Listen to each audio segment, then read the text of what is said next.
I remember I sympathize with my son. Mpaka saa hizi, he never trusts me.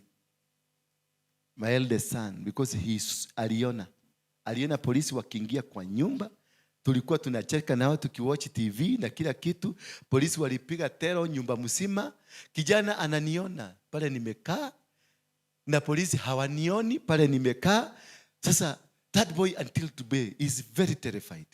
Hajuagi. Ukamuuliza, do you know your father? Akaniambia, we don't understand. I have never understood. My only incident, my father was seated. The police were there. They were looking at him, but they never arrested. So tukiwa kabosi, mimi watoto wangu tuko very friendly sana. We are very friendly. Ukikuja kuingilia katikati ya watoto wao wote 18, watatu tu ndio mama mmoja. Hao wengine ni hitaderani. Nilikuwa huyo kitu. Na nikihiti, bego, lazima itoke. Ni siku hizo sio saa hii, msikujaribu kukuja, niliokoka.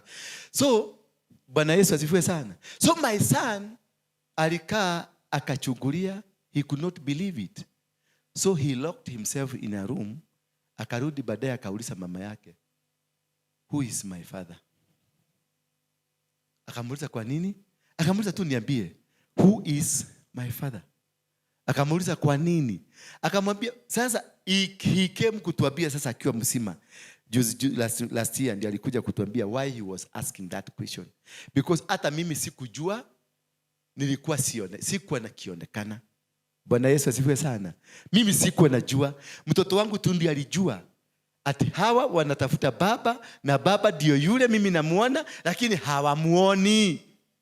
Kwa nini? Because when God has a purpose in your life, when God has a reason with you in this world, that reason, na kama wakati yake haijafika kufanyika, nobody will be able to tamper with you because you are tamper proof. Bwana Yesu asifiwe sana. Those who plan to kill you, the destiny killer, the police were the destiny killers. They wanted to kill me because what was in me, that is what we are looking for. But God will make sure he protects the destiny that is in you. He does not protect you. He will protect the destiny that is in you. Because if he was protecting, he could have protected these bullets ambazo nimepigwa kwa mwili 12. Hasingepigwa hizo bullets zote, hasingepita kwa mwili, na hasingekunywa sumu, na singeenda jela.